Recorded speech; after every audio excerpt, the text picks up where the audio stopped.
Hello दोस्तों, तो हम शुरू करते हैं टर्म टू का हमारा नेक्स्ट चैप्टर और ये है हमारा अर्थमेटिक प्रोग्रेशन। तो सबसे पहले आप ये समझिए कि सीक्वेंस क्या होता है। ठीक है, मान लो अगर हमें कोई भी नंबर लिखा हुआ है, ठीक है, जैसे कुछ ग्रुप ऑफ नंबर्स अगर लिखे हुए हैं, जैसे 1 लिखा हुआ है, 17 लिखा हुआ है, 26 लिखा हुआ है, 39 लिखा हुआ है, और ऐसे डॉट डॉट अगर लिखा हो, कहने का मतलब कि आगे ऐसे ही चलता जाएगा। तो पहले ये चेक करना है कि ये जो ग्रुप ऑफ नंबर्स हैं, अगर इनमें क्या कोई खास रिलेशन है या नहीं है, मतलब हर नंबर्स में, हर टर्म्स में कोई खास रिलेशन है या नहीं। अगर जैसे इसमें देखें तो कोई खास रिलेशन वैसे बन नहीं रहा है, ये मैंने रेंडमली उठा के कुछ नंबर्स ले लिए, तो ये जनरली ग्रुप ऑफ नंबर्स हैं। ठीक है, बट अगर हम ऐसा लिखें, जैसे पहला नंबर 1 लिखा, या पहला कोई भी नंबर आप ले सकते हो, जरूरी नहीं है कि 1 ही होगा। मान लो 4 लिखा, फिर 6 लिखा, फिर 8 लिखा, फिर 10 लिखा, और फिर 12 लिखा। अब हम ऐसा देखते हैं क्या इन ग्रुप ऑफ नंबर्स में कोई रिलेशन है क्या। तो पहला 4 है, दूसरे नंबर में अगर हम 4 प्लस 2 ऐड करें तो क्या हमारा आता है, 6 आता है। फिर 6 प्लस 2 ऐड करें तो तीसरा नंबर आ रहा है। फिर प्लस 2 ऐड करें तो चौथा नंबर आ रहा है। फिर प्लस 2 ऐड करें तो पांचवा नंबर आ रहा है। तो इस ग्रुप ऑफ नंबर्स में हमारा क्या रिलेशन है कि पहले वाले टर्म में, ठीक है, 2 ऐड करेंगे तो दूसरा टर्म आएगा, दूसरे वाले में 2 ऐड करेंगे तो तीसरा आएगा। मतलब हर टर्म जो है, ठीक है, ये एक टर्म मानेंगे इसको। ठीक है, कि हर टर्म जो है वो अपने पहले वाले टर्म में 2 ऐड करके आ रहा है। मतलब क्या है, इनमें कुछ कॉमन रिलेशंस हैं इन ग्रुप ऑफ नंबर्स में। तो इसको हम क्या बोलेंगे कि ये हमारा एक सीक्वेंस है। सीक्वेंस है, या हम इसको प्रोग्रेशन भी कहते हैं। सीक्वेंस और प्रोग्रेशन एक ही बात होती है, या तो सीक्वेंस लिख लो या यहाँ पे प्रोग्रेशंस लिख लो। ठीक है, ये ध्यान रखना है। तो ये हमारा सीक्वेंस बन गया। इसमें ऐसा कोई रिलेशन नहीं आ रहा था, मैंने कोई रैंडम नंबर्स उठा के डाल दिए, तो इसको हम प्रोग्रेशन नहीं बोलेंगे। ये बस एक जनरल कुछ नंबर्स लिखे हुए हैं, ग्रुप ऑफ नंबर्स हैं। ठीक है, उसी तरीके से मान लो हम कुछ और ग्रुप ऑफ नंबर्स लेते हैं। जैसे मान लो यहाँ लिख दिया 9, फिर लिखा 16, फिर लिखा 25, फिर लिखा 36, फिर लिखा 49, और ऐसे डॉट डॉट डॉट, ऐसे डॉट डॉट लिखने का मतलब है कि ऐसा प्रोग्रेशंस आगे तक चलता जाएगा, इनफाइनाइट नंबर्स तक, इनफाइनाइट टर्म्स तक जाएगा। ठीक है, तो क्या इनमें कोई रिलेशन है। आप देखो, ये जो 9 को हम कह सकते हैं 3 का स्क्वायर है, बिल्कुल। ये जो है, ये 4 का स्क्वायर है। ये क्या है, 5 का स्क्वायर है। ये 6 का स्क्वायर है, और ये 7 का स्क्वायर है। ठीक है, तो ये सारे नंबर्स जो है वो स्क्वायर नंबर्स हैं। और जैसे फर्स्ट टर्म तो 3 का स्क्वायर है, और सेकेंड टर्म मतलब 3 में 1 ऐड कर दें तो क्या आ जाएगा, 4 आ जाएगा। तो सेकेंड टर्म जो है वो पिछले वाले टर्म के रूट के +1 के स्क्वायर के बराबर है। ठीक है, तो इनमें क्या है, इन सब में भी कुछ एक खास रिलेशन आ रहा है, तो हम क्या कहेंगे, ये भी प्रोग्रेशंस हैं। तो ये बस जनरल प्रोग्रेशंस हैं अभी तक। इसका अर्थमेटिक प्रोग्रेशन अब हमें पढ़ना है। इसमें इतना बहुत डिटेल में प्रोग्रेशन नहीं पढ़ना है 10th क्लास में। आपको सिर्फ क्या पढ़ना है, आपको सिर्फ पढ़ना है अर्थमेटिक प्रोग्रेशंस। अर्थमेटिक प्रोग्रेशंस को हम एपी लिखते हैं। ठीक है, एपी। तो एपी क्या होता है, तो जनरल सी बात है, जब प्रोग्रेशन एक वर्ड अटैच है, मतलब उनमें जो कुछ खास एक नंबर्स होंगे जिनमें कुछ एक खास रिलेशंस होंगे। ठीक है, तो मान लो पहला नंबर 1 है, दूसरा नंबर 2 है, तीसरा नंबर 3 है, चौथा नंबर 4 है, ऐसे आगे चलता जा रहा है। हर नंबर्स क्या हो रहा है, +1 ऐड करके बन रहा है। जैसे फर्स्ट टर्म में, फर्स्ट टर्म को छोड़ दो, सेकेंड टर्म कैसे बनता है, +1 ऐड करने से। थर्ड टर्म कैसे है, सेकेंड में +1 ऐड करने से। फोर्थ +1 ऐड करने से। इसलिए नेक्स्ट टर्म क्या क्या हो सकता है, इसका 5 हो सकता है। नेक्स्ट क्या हो सकता है, 6 हो सकता है। मतलब पिछले वाले टर्म्स में +1 ऐड कर रहे हैं, तो ये एक प्रोग्रेशन बन रहा है। ठीक है, उसी तरीके से मान लो हम कह देंगे कि पहला ये वाला एग्जांपल ले लेते हैं। ठीक है, 100, ये 70, ये 40, और ये 10, ऐसे चलता रहा। तो मान लो पहला टर्म क्या है, 100 है, दूसरा टर्म क्या है, 70। 100 से 70 कैसे आया, -30। ठीक है, फिर इससे क्या आया, -30 ऐड किया। फिर क्या है 40 में से 30 सब्सट्रैक्ट कर दिया तो ये क्या बन गया, नेक्स्ट टर्म आ गया। ठीक है, तो ये इस तरह के जो टर्म्स हैं जिनमें हम कुछ नंबर्स ऐड, कुछ एक फिक्स नंबर ऐड करके, ऐड या सब्सट्रैक्ट करके अगर हमारा कोई सीक्वेंस बन रहा है तो उसको हम क्या बोल रहे हैं, अर्थमेटिक प्रोग्रेशन बोल रहे हैं। ठीक है, मतलब कुछ एक खास fix number, fix value of number अगर हम उस प्रोग्रेशन में फर्स्ट टर्म में ऐड करें और फिर वो फिक्स्ड वैल्यू ऐड करने से सेकेंड टर्म आती हो, फिर उसी फिक्स्ड वैल्यू को ऐड करने से थर्ड टर्म आती हो, तो उसको हम क्या बोलते हैं, अर्थमेटिक प्रोग्रेशन बोलते हैं। ठीक है, तो यहाँ देखो इसका डेफिनेशन दिया हुआ है, क्या कह रहा है कि so an arithmetic progression is a list of numbers, यह एक नंबर्स का लिस्ट है इन विच, जिनमें कि each term is obtained by adding a fix number, यही तो हम बता रहे हैं, एडिशन होगा। ठीक है, एक फिक्स नंबर को अगर हम ऐड करके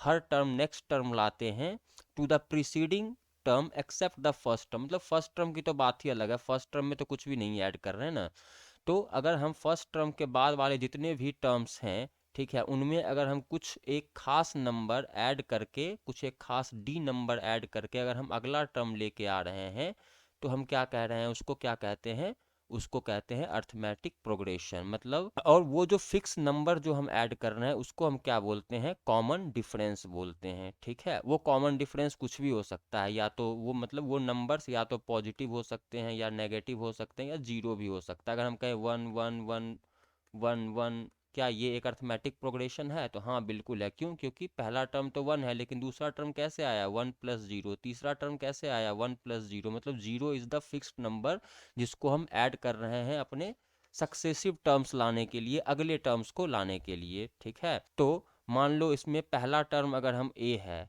ठीक है, और वो जो कॉमन डिफरेंस है उसको, ये जो कॉमन डिफरेंस किसको बोलते हैं, कॉमन डिफरेंस हम किसको बोलते हैं, C D is stands for common difference, वो जो नंबर हम ऐड करते हैं अगले टर्म से, मतलब डी को कॉमन डिफरेंस बोलते हैं। ठीक है, उसको हम डी से रिप्रेजेंट करते हैं, वो फिक्स नंबर जो कि अगले टर्म्स में ऐड किया जाए। जैसा जैसा इसमें देख लो, इसमें क्या कर रहे हैं, क्या कौन सा नंबर ऐड कर रहे हैं, इसमें ऐड कर रहे हैं +1, तो कॉमन डिफरेंस क्या हो जाएगा, +1 हो जाएगा। ठीक है, इसमें क्या ऐड कर रहे हैं, -30, तो कॉमन डिफरेंस क्या हो जाएगा, -30 हो जाएगा। ठीक है, ऐड कर रहे हैं -30, मतलब कहने का मतलब है कि हम उसको 30 घटा रहे हैं। ठीक है, जैसे ये वाला एग्जाम्पल हम ले लेते हैं। ठीक है, तो -3 में क्या ऐड करेंगे कि -2 आ जाएगा, तो -3 में +1 ऐड करेंगे तो -2 आ जाएगा, फिर -2 में +1 ऐड करेंगे तो -1। ठीक है, तो हर टर्म, हर पिछले वाले टर्म्स में +1 ऐड कर रहे हैं, तो क्या आ रहा है,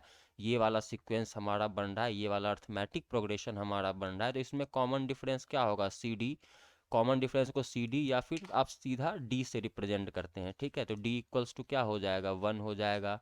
फर्स्ट टर्म को, इसमें क्या है, इसमें फिर 3 3 3 है, मतलब हर टर्म में 3 में क्या ऐड करेंगे तो 3 आएगा, तो 3 में 0 ऐड करेंगे फिर, मतलब हर टर्म में 0 ऐड कर रहे हैं, तो कॉमन डिफरेंस जो इस टर्म में होगा इसमें क्या होगा, d इक्वल्स टू 0 हो जाएगा। ठीक है, तो अब हम देखते हैं, मान लो कि हमारा कॉमन डिफरेंस, तो हमें अब ध्यान किस बात में रखना है, अर्थमेटिक प्रोग्रेशन में क्या क्या होते हैं। मान लो हमारा कोई फर्स्ट नंबर ए है, ठीक है, और हमें कोई कॉमन डिफरेंस डी है, और ये कॉमन डिफरेंस ऐड करके अगला टर्म आ रहा है, तो फर्स्ट टर्म क्या हम मान लेते हैं, फर्स्ट टर्म को हम ए मान लेते हैं हमेशा। ठीक है, सेकेंड टर्म अगर कॉमन डिफरेंस उस अर्थमेटिक प्रोग्रेशन का जो कॉमन डिफरेंस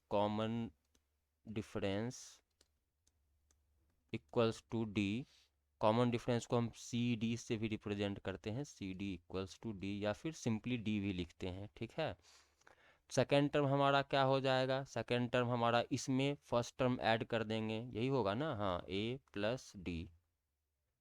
थर्ड टर्म हमारा क्या हो जाएगा, थर्ड टर्म हो जाएगा ए +2d।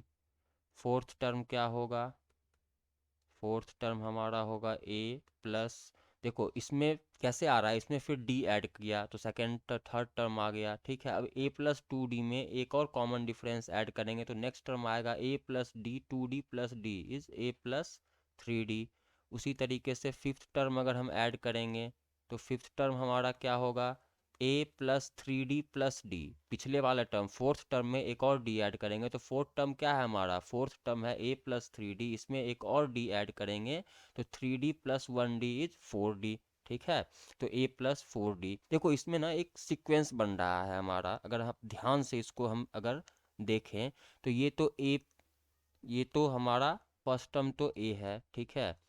सेकेंड टर्म में d ऐड कर रहे हैं तो a प्लस, सेकेंड टर्म क्या है 1d है, a plus 1d। Third term कैसे आ रहा है, a plus D plus D, A plus D plus D मिलकर 2d बन रहा है, तो 2d को अगर हम थर्ड टर्म के तरफ लिखना चाहें तो 3 माइनस 1 2 होता है, इंटू डी भी लिख सकते हैं। उसी तरीके से अगर हम फोर्थ टर्म को लिखना चाहें तो a प्लस 3d है, a प्लस 3d को 3 को हम 4 माइनस 1 भी लिख सकते हैं, 4 माइनस 1 इंटू डी।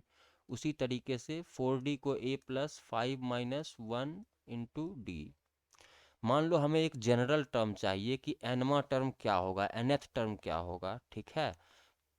हमें एक अगर चाहिए कि nth टर्म ऑफ AP क्या होगा, तो nth टर्म अगर fifth term a plus 5 minus 1, fifth क्या है 5, तो 5 में से एक घटा रहे हैं फिफ्थ टर्म निकालने के लिए, तो nth टर्म निकालने के लिए क्या हम लिखेंगे, a प्लस, देखो a तो सब में कॉमन है पहला टर्म, nth यहाँ पे पांचवा टर्म निकालना था तो 5 माइनस 1 4d था, एक कम था, है ना। d में क्या मल्टीप्लाई है, पांचवा टर्म निकालने के लिए d में 4d मल्टीप्लाई है, 4 कितना कम है 5 से, एक कम है, तो फोर्थ टर्म निकालने के लिए क्या था 3d एडेड था, ठीक है। मतलब d में क्या मल्टीप्लाई है 4 माइनस 1, 4 से एक कम। थर्ड टर्म के लिए 3 से एक कम d में मल्टीप्लाई है, तो nth टर्म के लिए n में से, या nth टर्म को हम ऐसे जनरली तो हम स्मॉल n से रिप्रेजेंट करते हैं, ठीक है। तो इसको हम एक स्मॉल n से इसका रिप्रेजेंटेशन देते हैं nth टर्म, तो a plus n minus 1 into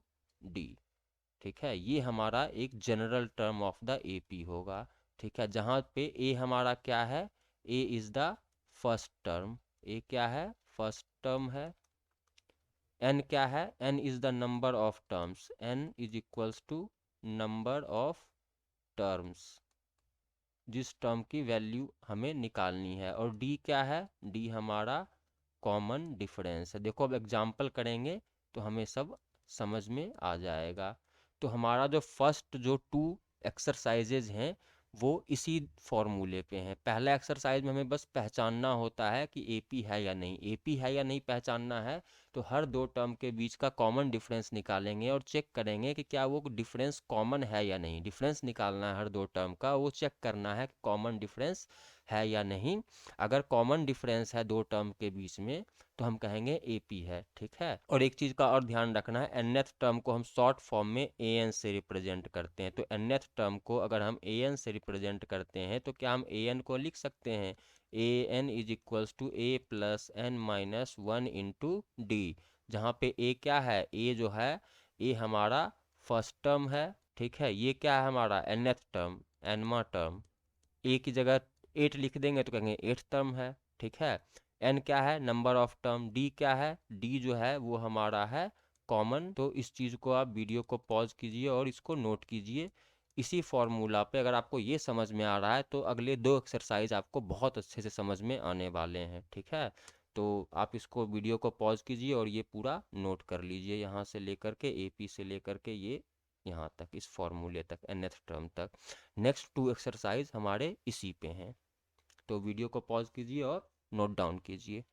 अच्छा हाँ, एक चीज़ का और आपको ध्यान रखना है, इसमें दो चीज़ लिखे हुए हैं। जो फाइनाइट सीरीज़ है, ठीक है, फाइनाइट AP, मतलब उसमें नंबर ऑफ टर्म्स क्या होंगे, फाइनाइट होंगे, काउंटेबल नंबर ऑफ टर्म्स होंगे। नंबर ऑफ टर्म्स क्या होंगे, फाइनाइट होंगे, मतलब 2 होंगे, 4 हो सकते हैं, 10 हो सकते हैं, 12 हो सकते हैं, मतलब इनफाइनाइट टर्म्स नहीं होंगे। और जैसे एग्जांपल अगर हम लेंगे फाइनाइट टर्म्स का, जैसे मैं लिखूँ 1, 1 के बाद 3, 3, 5, 5, 7, 9, बस ख़त्म AP। अगर इतना ही लिखा हुआ है मतलब ये फाइनाइट टर्म्स है। क्यों फाइनाइट AP है, क्यों, क्योंकि इसके अंदर 1, 2, 3, 4, 5 टर्म्स हैं, 5 टर्म्स हैं इसलिए। दूसरा हमारा यहाँ पे लिखा हुआ है इनफाइनाइट AP। इनफाइनाइट AP क्या होगा, जिसमें नंबर ऑफ टर्म्स क्या होंगे, इनफाइनाइट होंगे। वो किस तरह से रिप्रेजेंट किया जाता है, तो जैसे इसी को अगर हमें इनफाइनाइट में अगर लिखना है तो 1 3 5 7 1 3 5 7 9 ऐसा करके डॉट डॉट डॉट लिखा, मतलब ये बहुत आगे तक जा रहा है और इनफाइनाइट टर्म्स तक जा रहा है, ठीक है। तो ऐसे एपीज को हम क्या बोलेंगे, इनफाइनाइट एपी बोलेंगे, ठीक है। तो ये दो चीज़ आपको समझ में आ जानी चाहिए। ये सब मैंने आपको बता दिया, जनरल फॉर्म ऑफ एपी यही है। A plus D, A plus two D, A plus three D, A is the first term, A plus D second term, A plus two D third term, A plus three D fourth term. तो nth term क्या होगा, A plus N minus D, ठीक है, n minus one into D, ठीक है। तो ये सब मैंने आपको बता दिया अभी तुरंत। आप उसको वीडियो को रिवाइंड कीजिए, पॉज कीजिए, नोट डाउन कीजिए। उसी फॉर्मूले पे नेक्स्ट दो एक्सरसाइज हमारा पूरा है, मतलब एक्सरसाइज 5.1 और एक्सरसाइज 5.2। इससे ज़्यादा 5.2 में भी कुछ नहीं पढ़ना है, ठीक है। 5.3 करने से पहले एक और लेक्चर हम करेंगे जिसमें सम ऑफ द एपी होगा, ठीक है, sum of the terms, summation of AP होगा, ठीक है। तो यहाँ तक चलिए, अब एग्जाम्पल में कुछ करके हम देख लेते हैं एग्जाम्पल कैसे कैसे हैं, क्योंकि जब तक एग्जाम्पल नहीं करेंगे तब तक आपका कंसेप्ट क्लियर नहीं होगा। तो चलिए हम एग्जाम्पल करते हैं। ये एग्जाम्पल नंबर 1, कंसेप्ट आपका और भी क्लियर होगा। एग्जाम्पल नंबर 1 में क्या आ रहा है, for the AP this right the first term A and the common difference. तो इसमें आपको सिर्फ फर्स्ट टर्म लिखना है और कॉमन डिफरेंस। तो फर्स्ट टर्म क्या होगा, जो पहला टर्म है वो फर्स्ट टर्म है 3/2, तो 3/2 is the first term. First term को किससे रिप्रेजेंट करते हैं, ए से, तो A is 3/2। Common difference, common difference कैसे आता है, किसी भी दो टर्म को इस टर्म में ये माइनस कर दो, या इसमें ये माइनस कर दो, या इसमें ये माइनस कर दो, कुछ भी माइनस करो, नेक्स्ट टर्म्स को फर्स्ट टर्म से, पिछले वाले टर्म से माइनस करेंगे तो क्या आएगा, कॉमन डिफरेंस आएगा। तो कॉमन डिफरेंस निकालना है। कॉमन डिफरेंस को डी से रिप्रेजेंट करते हैं, डी से रिप्रेजेंट करेंगे तो इसमें क्या करते हैं, कॉमन डिफरेंस कैसे निकलता है, मैंने आपको बताया था कि अगर मान लो ये 3 4 टर्म दिए हुए हैं तो किसी भी दो टर्म का डिफरेंस लेना है, मतलब नेक्स्ट वाले टर्म का, ये उल्टा नहीं करना है, first term minus second term नहीं करना है, second term minus first term करना है, या third term minus second term करना है। अगले वाले टर्म का पिछले वाले टर्म्स को घटाएंगे तो क्या आएगा, कॉमन डिफरेंस आएगा। तो कॉमन डिफरेंस यहाँ क्या हो जाएगा, मान लो हम सेकेंड टर्म को लेकर के चलते हैं, सेकेंड को फर्स्ट से घटाएंगे, सेकेंड टर्म क्या है 1/2 है, फर्स्ट टर्म क्या है 3/2, 3/2 माइनस 3/2 माइनस सॉरी 1/2 माइनस 3/2, 3/2 करेंगे तो ये एलसीएम हमारा 2 आ जाएगा, ठीक है। और ऊपर 1 minus 3, 1 minus 3 is -2/2 is equals to -1, ठीक है। तो हमारा कॉमन डिफरेंस क्या हो जाएगा, -1। तुम कहोगे कि अगर हम सेकेंड और थर्ड को घटाएं, सेकेंड और थर्ड को घटाओ तो -2 1/2 और -1/2, थर्ड टर्म क्या है -1/2 है, सेकेंड टर्म क्या है +1/2 है, तो 1/2 को -1/2 से घटाएंगे तो भी ये सेम ही आएगा। देखो -1 -1 -2/2, डेट इज, मतलब आंसर चेंज नहीं होने वाला है, कॉमन डिफरेंस हमारा -1 ही आएगा, चाहे कोई भी दो टर्म का डिफरेंस ले लो। दो टर्म का डिफरेंस लेने का मतलब नेक्स्ट टर्म को पिछले वाले टर्म से घटाने से हमेशा -1 ही आएगा, क्योंकि यही डिफरेंस है, यही हमारा कॉमन डिफरेंस है, ठीक है। समझ में आ रहा है यहाँ तक। चलो एग्जाम्पल 2 में देखते हैं अब क्या है।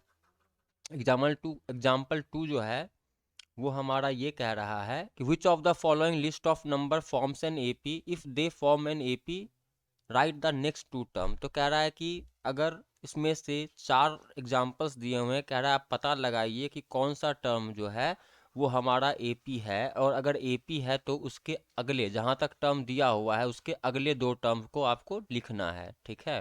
तो चलो पहला वाला देखते हैं, पहला वाला एपी है या नहीं। देखो पहला वाला टर्म में क्या है, 4 4 10 16 22। तो 10 में से 4 घटाएंगे, कॉमन डिफरेंस हमें क्या चेक करना है, कॉमन डिफरेंस होना चाहिए। डिफरेंस हर टर्म के बीच का, दो टर्म के बीच का सक्सेसिव और प्रिसेसिव टर्म का जो डिफरेंस होगा वो सेम होगा। मतलब पहला टर्म क्या है, पहला टर्म तो 4 है, दूसरा टर्म क्या है A2, क्या है A2 is 10, A3 third term क्या है A3 इज 16, फोर्थ टर्म क्या है A4 इज 22। अब चेक करो पहले दोनों टर्म का डिफरेंस, ठीक है, इन दोनों टर्म्स का A2 minus A is A1, ठीक है, 10 में से 4 जा रहा है तो 6 आ रहा है, ये पहला डिफरेंस आया। दूसरा difference A3 minus A2, A3 मतलब नेक्स्ट टर्म 16 में से 10 घटाएंगे, 16 में से 10 घटाएंगे तो भी 6 आएगा। ठीक है। अब 22 में से 16 घटाएंगे मतलब A4 माइनस A3 तो भी 6 आएगा। 22 में से 16 घटाएंगे तो 6 आएगा। तो देखो हर टर्म का जो डिफरेंस है वो कितना है, 6 है। 10 माइनस 4 6, 16 माइनस 10 6 और दिस माइनस दिस 6, मतलब common difference CD common difference क्या है, बराबर है 6 के, मतलब दिस इज एन AP। ठीक है, यहाँ पे लिखेंगे कि since the difference between the every two terms are same hence we can say that this is an AP, the following sequence is an AP। अब अगर AP है तो कह रहा है अगला दो टर्म निकालिए। तो अगला लास्ट टर्म क्या है, यहाँ पे देखो 22 है लास्ट टर्म, तो 22 में 6 ऐड करेंगे तो हमारा 4 टर्म तक दिया हुआ है, मतलब A5 हमें निकालना है और A6 निकालना है अगर ये AP है तो AP है ये तो हमने बता दिया। अब A5 कैसे निकलेगा, A5 जो चौथा टर्म है A4, चौथा टर्म को कैसे रिप्रेजेंट करेंगे, A4 plus common difference is D। A4 क्या है हमारा 22 है, 22 में 6 ऐड करेंगे तो 28 इज द नेक्स्ट टर्म, मतलब A5। A6 कैसे निकलेगा, दो टर्म निकालने अगले, तो एक तो हमारा ये हो जाएगा A6 छठा टर्म, मतलब जो A5 हमारा आया है उसमें फिर से कॉमन डिफरेंस ऐड करेंगे, मतलब A5 जो पांचवा टर्म था 28 में से 6 और ऐड करेंगे तो ये हो जाएगा 34। तो ये दो अगले टर्म होंगे वो क्या होंगे, 28 और 34। ठीक है, यहाँ तक समझ में आ गया? नहीं समझ में आया वीडियो को रिवाइंड कीजिए, पॉज कीजिए, ठीक है, और समझने की कोशिश की। यही काम जो काम मैंने इसमें किया है ये सारे में करने हैं, मतलब नेक्स्ट 4 हमारे जो 3 और एग्जाम्पल्स जो बचे हैं 2 3 4 उसमें भी हमें यही करना है। इस बात का आपको ध्यान रखना है। क्या निकालना है, चेक करना है सबसे पहले हमें कि डिफरेंस जो है हर दो टर्म के बीच का डिफरेंस वो कॉमन है या नहीं। तो मान लो यहाँ पे अब मैं हर बार A1 A2 नहीं लिखूंगा, आपको बस शॉर्ट में करके दिखाता हूँ। ठीक है, वो आपका काम है, आप उसको थोड़ा सा लैंग्वेज फॉर्म में करेंगे वरना वीडियो बहुत लंबा हो जाएगा। तो इसमें क्या है, एक तो 1 है, एक -1 है, एक -3 है, दूसरा -5 है और ऐसे ही चल रहा है। तो -1 में से 1 घटाएंगे, -1 में से 1 घटाओ क्या आ जाएगा, -2 आ जाएगा। तो चलो ठीक है। अब -3 में से -1 घटाएंगे तो -3 माइनस -1, ठीक है। तो -3 और ये माइनस माइनस मिल के क्या हो जाएगा, plus, plus 1 is equals to -2।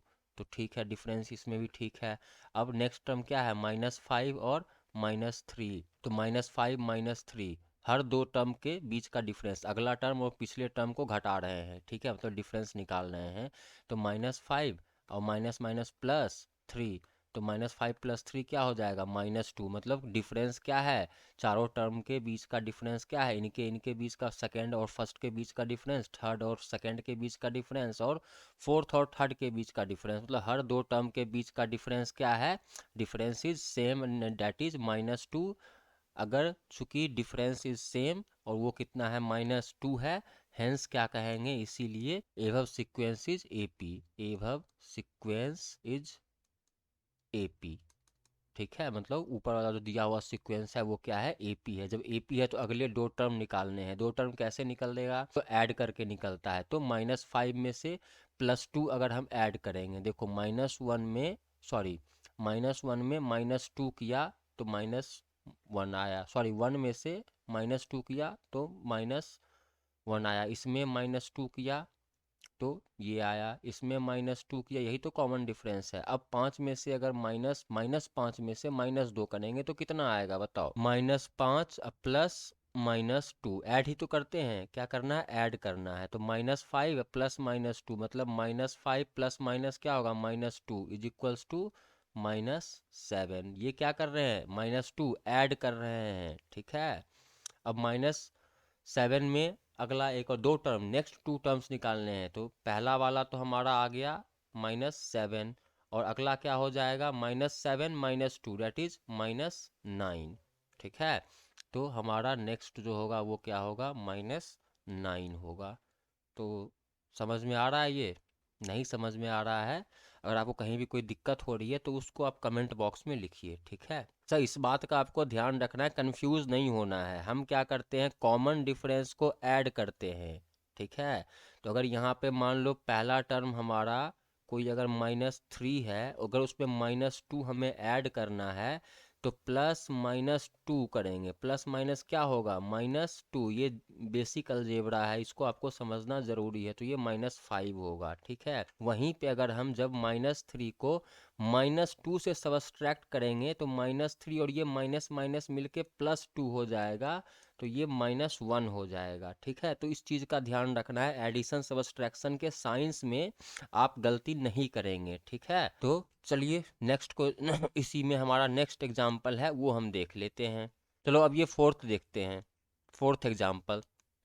Fourth example में क्या है, 1 1 1, फिर 2 2 2, फिर 3 3 3, इस तरह का है। अब वन में से वन घटाएंगे तो क्या आ जाएगा, जीरो आ जाएगा। इसको इससे घटाएंगे तो क्या आएगा, जीरो आएगा। बट इसको इससे घटाएंगे तो क्या होगा, 2 में से 1 घटाएंगे तो 1 हो जाएगा, फिर 2 में से 2 घटाएंगे तो फिर 0 हो जाएगा, फिर ये 0 हो जाएगा। मतलब क्या है, कभी कॉमन डिफरेंस 0 आ रहा है, कभी कॉमन डिफरेंस 1 आ रहा है। मतलब सॉरी, कॉमन डिफरेंस नहीं बोलेंगे, कभी दो टर्म के बीच का डिफरेंस जो है वो 0 आ रहा है इस केस में। इस 3 के केस में डिफरेंस क्या आ रहा है, 0 आ रहा है। लेकिन इसके और इसके केस में डिफरेंस क्या आ रहा है, 1 आ रहा है। मतलब डिफरेंस इज नॉट कॉमन। ठीक है, डिफरेंस इज DIFF जब मैं लिखता हूँ तो समझ लिया करो वो डिफरेंस है। डिफरेंस क्या है, कॉमन नहीं है। जब कॉमन नहीं है तो ये AP नहीं होगा। Hence the given term given sequence is not in AP। ये वाला सीक्वेंस है, इसमें पहले 3 टर्म में तो डिफरेंस 0 आया, लेकिन थर्ड टर्म और फोर्थ टर्म का डिफरेंस कितना आ गया, 1 आ गया। मतलब डिफरेंस हर टर्म में कॉमन नहीं है, इसलिए हम क्या बोलेंगे कि ये AP नहीं है। जब AP ही नहीं है तो अगले टर्म्स को निकालने का कोई सवाल ही पैदा नहीं होता। इसमें अगले टर्म्स को नहीं निकालेंगे, क्यों, क्योंकि यहाँ पे लिखा हुआ है if they form an AP, अगर वो AP बनाते हैं तब अगले दो टर्म हमें निकालने हैं। ठीक है, तो ये फोर्थ टर्म जो है वो हमारा AP है ही नहीं। थर्ड वाला खुद से करके देखो तुम। तो हम देखते हैं एक्सरसाइज 5.1। इसमें हमें जो पहला क्वेश्चन है इसमें क्या कह रहा है कि इन द फॉलोइंग सिचुएशंस, मतलब इनमें से जो सिचुएशंस दिए हुए वर्ड फॉर्म में, वर्ड प्रॉब्लम्स के फॉर्म में, इनमें क्या करना है हमें, number list number does the list of the numbers involve make an AP arithmetic progression and why. कह रहा है कि जो हमारा ये सिचुएशंस दिए हुए हैं वर्ड फॉर्म में, क्या ये AP बनाएंगे या नहीं बनाएंगे, इनके जो नंबर्स होंगे। तो सबसे पहले आप क्या करेंगे कि ये जो हमारे वर्ड फॉर्म्स दिए हुए हैं, वर्ड प्रॉब्लम्स दिए हुए हैं, इनको न्यूमेरिकल सीक्वेंस के फॉर्म में डालेंगे और फिर रिप्रेजेंट करेंगे और फिर चेक करेंगे कि क्या ये AP बना रहे हैं या नहीं। तो चलो मैं फर्स्ट क्वेश्चन आपके लिए कर देता हूँ, बाकी 3 आप खुद करेंगे।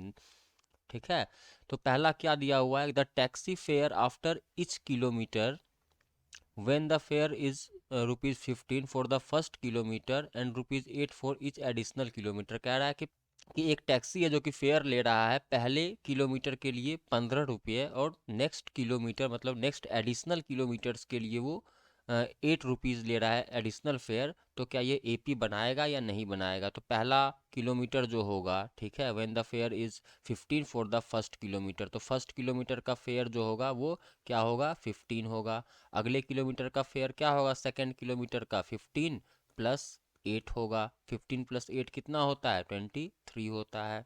ठीक है, तो पहला नंबर इस सीक्वेंस में 15 बनेगा, फिर क्या बनेगा, 23 बनेगा। फिर अब 23 में थर्ड फेयर क्या होगा, 23 में थर्ड किलोमीटर पे 23 प्लस 8, तो ये 23 प्लस 8, सीधी सी बात है कि 23 प्लस 8 होगा, मतलब ये आ जाएगा 31। ठीक है, तो देखो हर नेक्स्ट किलोमीटर में क्या ऐड होगा, 8 रुपीज़ ऐड होगा फेयर में। मतलब कॉमन डिफरेंस क्या रहेगा, अगले में क्या होगा, फिर से 31 प्लस 8 हो जाएगा। फिर से 31 प्लस 8 क्या होगा, 39 होगा। अगले में क्या होगा, 39 प्लस 8 हो जाएगा। ठीक है, तो इसी तरीके से ये चलता रहेगा। मतलब हर जो पिछले वाले फेयर थे 1 किलोमीटर आगे बढ़ने पे 8 रुपये फिर से ऐड करेंगे। मतलब कॉमन डिफरेंस क्या आ रहा है, सब में 8 का ही आएगा। इसमें भी 8 का कॉमन डिफरेंस, इसमें भी 8 का कॉमन डिफरेंस, इसमें भी 8 का कॉमन डिफरेंस।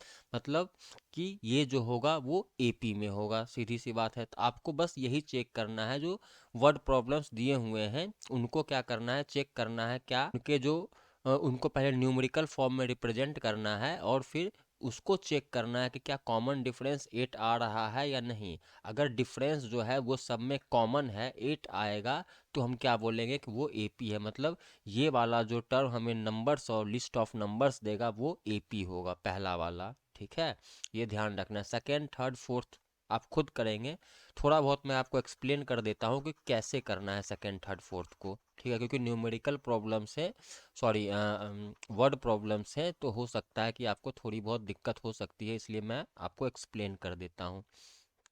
तो ये सेकंड वाला क्या कह रहा है, the amount of air present in a cylinder when vacuum pump removes 1/4 of the air remaining in the cylinder at a time. ठीक है, कह रहा है कि the amount of air present in the cylinder when the vacuum pump removes 1/4 of the air remaining in the cylinder. कह रहा है कि मान लो हमारे पास कोई एक सिलेंडर है, इसमें जो एक वैक्यूम पंप हम लगाएंगे, एक ये वैक्यूम पंप लगाया, और ये क्या करा, वैक्यूम पंप को जब हम एक बार फंक्शनल करते हैं तो वो क्या करता है, 1/4 जो है वो रिमूव कर देता है एयर, जो उसमें बचा हुआ एयर है। तो मान लो इसमें क्या बचा हुआ एयर, फर्स्ट में मान लो कि 100% एयर है या फिर 100 लीटर ऑफ एयर है। ठीक है, ऐसा मान के चलो। ठीक है, पहला बार 100 लीटर ऑफ एयर है, तब अगर हम वैक्यूम को प्रेस करेंगे तो 100 का 1/4 एयर रिमूव हो जाएगा, हर घट जाएगा। तो 100 का 1/4 होता है 25। अगर 25 रिमूव हो गया तो कितना बचेगा, तो 100 minus 25 amount unit of litre या 25 लीटर जो अमाउंट है एयर का वो निकल जाएगा। तो 100 माइनस 25 एट इज 75 बचेगा। तो अगला सीक्वेंस हमारा क्या बनेगा, 75 का बनेगा नेक्स्ट। ठीक है, नेक्स्ट जो हमारा नंबर होगा उसमें वैक्यूम में एयर की जो क्वांटिटी होगी वो 75 यूनिट होगी, या 75 यूनिट आप कुछ भी अपनी मर्जी से मान सकते हैं, मैं लीटर मान के चल रहा हूँ। नेक्स्ट मान लो अगर 75 है, अब क्या करेगा, 75 का 1/4 रिड्यूस करेगा। तो 75 का अगर 1/4 रिड्यूस करेगा, मतलब पहले में तो -25 लीटर हो रहा था, लेकिन अब क्या होगा, 75 का 1/4 कितना होगा, एक बार करके देखो तुम। ठीक है, 18 पॉइंट ये समथिंग आएगा, मतलब अगली बार जो है 18 पॉइंट समथिंग ही रिमूव हो रहा है, माइनस हो रहा है। ठीक है, 18.5 मान लो, 75 का 1/4 18.5 ही होगा, तो अगली बार में क्या रिमूव होगा, -18.5।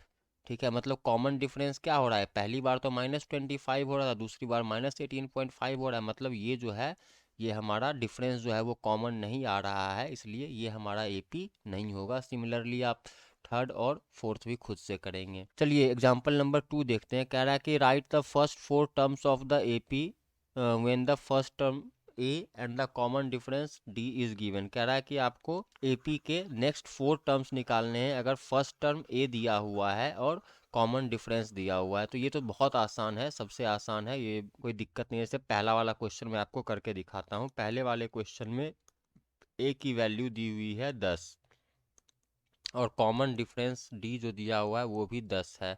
तो एपी के 4 टर्म्स, नेक्स्ट 4 टर्म्स निकालने हैं। तो ए जो है 10 है। ठीक है, सेकेंड टर्म क्या होगा, ए टू क्या होगा, ए प्लस डी होगा, है ना। अगले टर्म में 10 ऐड करना है, मतलब 10 + 10 20 हो जाएगा। फिर ए3 क्या होगा, ए3 जो होगा वो ए टू मतलब पिछला वाला टर्म प्लस डी मतलब 20 + 10 = 30। एग्जाम में आप ऐसे ही लिखेंगे अगर क्वेश्चन 3 नंबर का है या फिर ऑब्जेक्टिव अगर क्वेश्चन नहीं है। ठीक है, चौथा टर्म क्या होगा, चौथा टर्म ए3 + डी। हमें नेक्स्ट 4 टर्म्स निकालने हैं, ए के बाद 4 निकालने हैं, मतलब ए5 तक हमें निकालना है। ठीक है, हमें ए5 तक निकालना है। तो चौथा क्या होगा, ए3 + डी मतलब 30 + डी क्या है 10 है मतलब 40।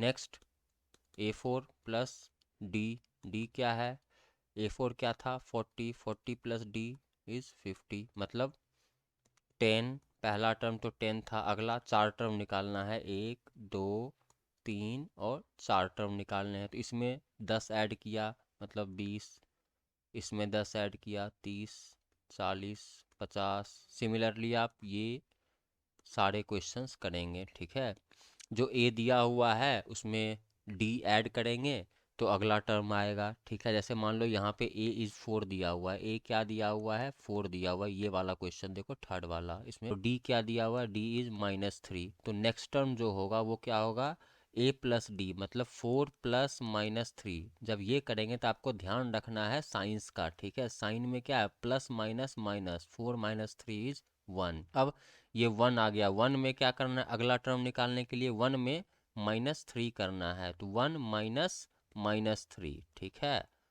सॉरी इसमें क्या करना है ऐड करना है, तो 1 + -3 अगर होगा तो 1 - 3 मतलब नेक्स्ट टर्म -2 होगा। ठीक है, तो इस तरीके से आपको इन सारे क्वेश्चंस को सॉल्व करने हैं। पहला टर्म दिया हुआ है डी दिया हुआ है तो पहले टर्म में डी ऐड करेंगे, ध्यान रखना है, तो नेक्स्ट टर्म आएगा। ठीक है, तो जब ऐड करने के दौरान अगर प्लस माइनस अगर नेगेटिव ऐड करना है तो वो फाइनली जो है कंक्लूजन में वो जो रिजल्ट देगा वो सबट्रैक्ट कर देगा। बट आपको इतनी टेंशन नहीं लेनी है, आपको बस साइन का इतना ध्यान रखना है, साइन का आपको ध्यान रखना है हमेशा। ठीक है, तो ये थर्ड वाला हमारा ऐसे ही बन जाएगा। ठीक है, पहले में डी ऐड करो तो दूसरा आएगा, दूसरे में डी ऐड करो तो तीसरा आएगा, तीसरे में डी ऐड करो तो चौथा आएगा, चौथे में डी ऐड करो तो पांचवा आएगा। हालांकि हमें नेक्स्ट 4 टर्म्स ही निकालने हैं तो उतना टेंशन नहीं लेना है, 4 टर्म्स निकालने हैं अगले। आप सोच रहे हैं कभी तक a plus N minus one into D मतलब ए एन वाला फॉर्मूला क्यों नहीं यूज हो रहा है, तो वो यूज होगा, वो एक्सरसाइज 5.2 में यूज होगा, मतलब उसको हम नेक्स्ट लेक्चर में आपको दिखाएंगे। हालांकि मैंने वो फॉर्मूला बता दिया है, उसको आपको ध्यान रखना है कि अगर एन टर्म निकालना हो, ठीक है, उसमें क्या होगा कि ए और डी दिया रहेगा, ए इज समथिंग 10 दिया रहेगा, मान लो डी इज 5 दिया रहेगा, आपको सीधा बोलेगा 8वां टर्म निकालिए, तो आपके पास इतना टाइम नहीं होगा कि 7 टर्म्स निकाल करके फिर उसमें 8वां टर्म निकालें। तो ये डायरेक्ट जो है 8वां टर्म, 10वां टर्म या 100th टर्म या 101th टर्म, इस तरह के टर्म्स निकालने होंगे तो वहाँ पे ये वाला फॉर्मूला यूज होगा, A plus N minus one into D. ठीक है, वो नेक्स्ट चैप्टर में इसका यूज हम देखेंगे। बाकी अभी जो है आपका बस जनरल अंडरस्टैंडिंग ऑफ एपी पे आपका काम निकल जाएगा। ठीक है, for the following right the first term and the common difference, कह रहा है पहला टर्म निकालिए और कॉमन डिफरेंस। चलो मैं ये करके दिखाता हूँ। पहला टर्म इसमें क्या है, पहला टर्म 3 है। कॉमन डिफरेंस कैसे निकलेगा, दूसरे में से पहला टर्म घटाएंगे, ठीक है, या फिर तीसरे में से पहला टर्म घटाएंगे। तो किसी भी नेक्स्ट वाले टर्म से अगर प्रीवियस टर्म घटा देंगे तो हमारा क्या आएगा, वो कॉमन डिफरेंस। तो कॉमन डिफरेंस में 1 माइनस 3 करेंगे, 3 माइनस 1 नहीं करेंगे, 1 माइनस 3, नेक्स्ट वाले में से पहले वाला टर्म घटाएंगे तो 1 माइनस 3 इज माइनस 2, तो कॉमन डिफरेंस क्या हो जाएगा, -2, और फर्स्ट टर्म क्या हो जाएगा, ए। तो बाकी 2 3 4 भी बिल्कुल ऐसे ही होंगे। कह रहा है which of the following are APs if they form an AP find the common difference. बिल्कुल वैसा ही जैसा मैंने एग्जांपल में, लास्ट वाले एग्जांपल में करके दिखाया था कि आपको पहचानना है कि एपी है या नहीं, पहचानना है एपी है या नहीं। चलो पहला वाला करके देखते हैं, 2 4 8 16। तो क्या करते हैं, पहले टर्म में कॉमन हर टर्म के बीच का डिफरेंस निकालते हैं। इसके बीच का डिफरेंस, इस दो टर्म के बीच का डिफरेंस 4 माइनस 2 इज 2।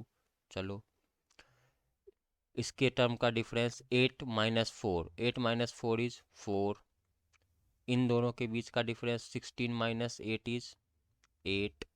मतलब डिफरेंस क्या आ रहा है, कॉमन नहीं आ रहा है। ठीक है, differences are not common between the terms. ठीक है, डिफरेंसेस आर नोट कॉमन। ठीक है, कॉमन डिफरेंस नहीं है।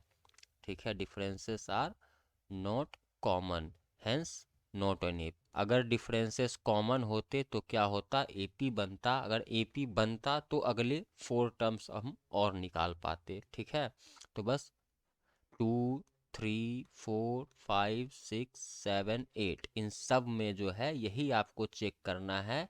हर दो टर्म के बीच का डिफरेंस चेक कीजिए, क्या वो बराबर है, बराबर है तो एपी है। और अगले टर्म अगर निकालना हो एपी का, अगले 4 टर्म निकालना हो, नेक्स्ट 4 टर्म निकालिए उसको, क्यों, प्लस कर करके, ऐड कर करके। ठीक है, डिफरेंस को ऐड करेंगे पिछले वाले टर्म में तो नेक्स्ट टर्म आ जाएगा।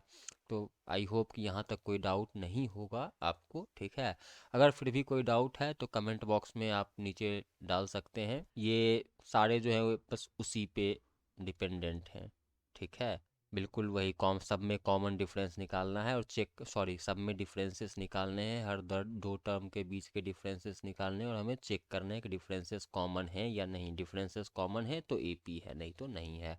अब ये nth term of the AP, इसका फॉर्मूला मैंने बता दिया है आपको। पहला टर्म क्या था, a प्लस डी, दूसरा टर्म a प्लस 2d, तीसरा a प्लस 3d, चौथा a प्लस 4d।